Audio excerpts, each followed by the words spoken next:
Hello, I'm Anthony Hobbs, and this is my review of Harry Potter and the Chamber of Secrets. Here's the film here, it's a video, Harry Potter and the Chamber of Secrets, the second in the saga. And yes, this is from 2003. The film came out in 2002, but it was released on video in 2003. Now the thing you have to understand is they still had videos then, but they were on their way out.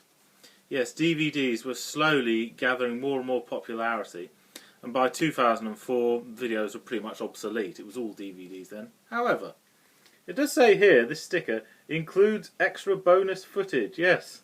So in other words, they're saying, we videos, we can do anything a DVD can do. We can have interviews and behind the scenes and extra deleted scenes and all that. And it worked for a couple of years, but then afterwards, yes, by the mid-noughties, pretty much everyone wanted DVDs and videos were obsolete. But they were not quite obsolete when this was released.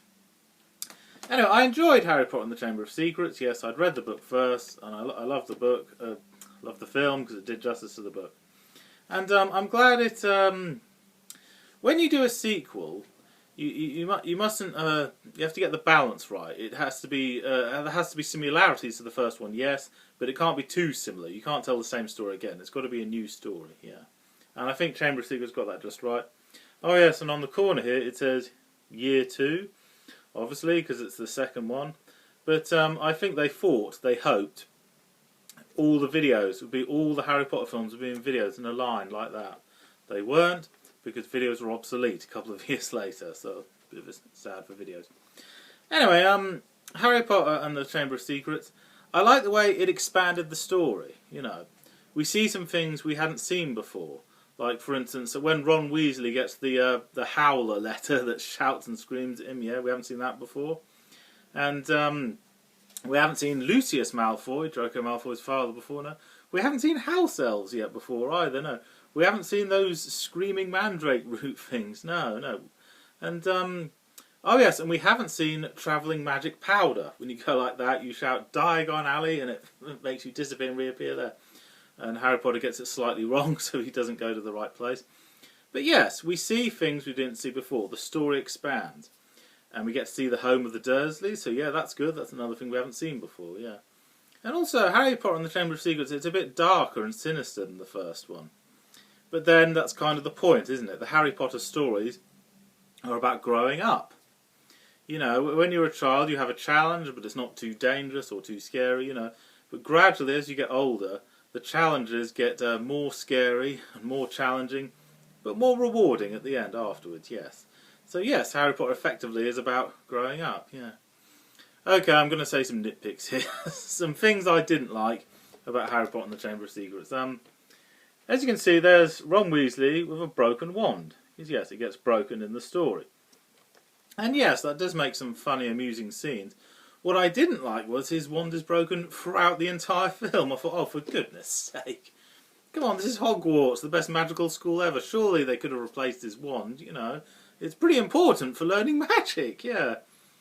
But, of course, it was a plot convenience thing, because then, yes, the wizard that claims he can do great things, but he can't really, played by Kenneth Branagh, it backfires on him.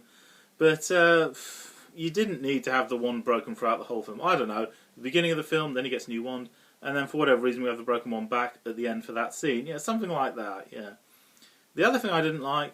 Well, no, this isn't something I didn't like. It's something I didn't quite understand. In London, the railway station, you have to go to platform 9 3/4 to teleport inside the magical world. Okay, that makes sense. But, they can't. Harry and Ron can't go through. It's blocked. So instead, they decide to use a magical flying car. Yeah. But does that magic car go through a portal? We never see it go through a portal in the film. So how does it get to the magic world? Well, it's not clearly specified in the film. How in the heck did they get to the magic world? Maybe it's specified in the book. I can't remember. But it's not specified in the film. Yeah. So that could have been handled a little better. And I noticed the car was a very unfashionable car when the film was made. But maybe that's kind of the point. You know, witches and wizards don't care too much for fashion. They're not slaves to fashion like muggles are. Yeah. And okay, some good things about the film. The house elf, Dobby. We have him here on the front cover. Let me see him again there. Yes, he was quite an intriguing character. And also, the reason why he's so humble, and to some extent a bit stupid and silly, is because he's treated so badly by his master Lucius Malfoy, you know. And his attempts to help Harry end in disaster, you know. And he does say, it's not safe. You cannot go to the Chamber of Secrets. You cannot go to Hogwarts at all.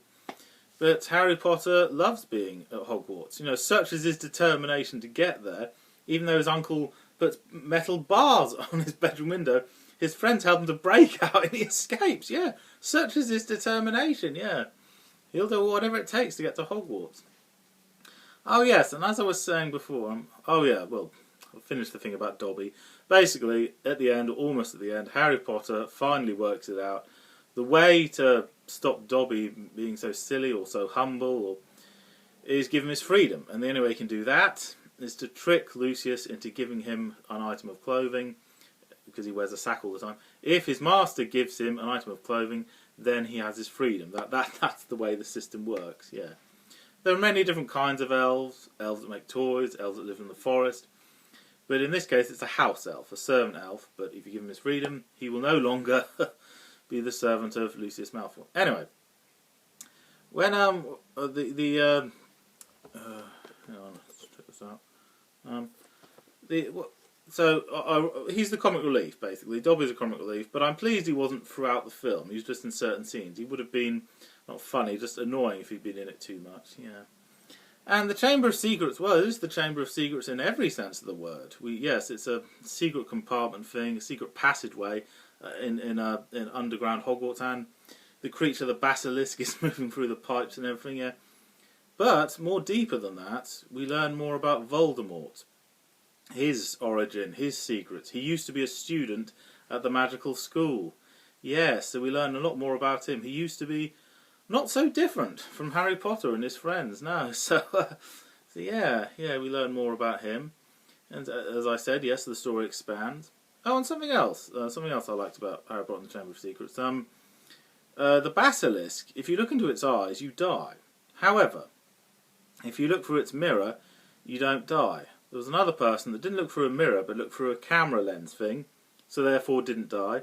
And the cat didn't die because the cat saw the reflection through water.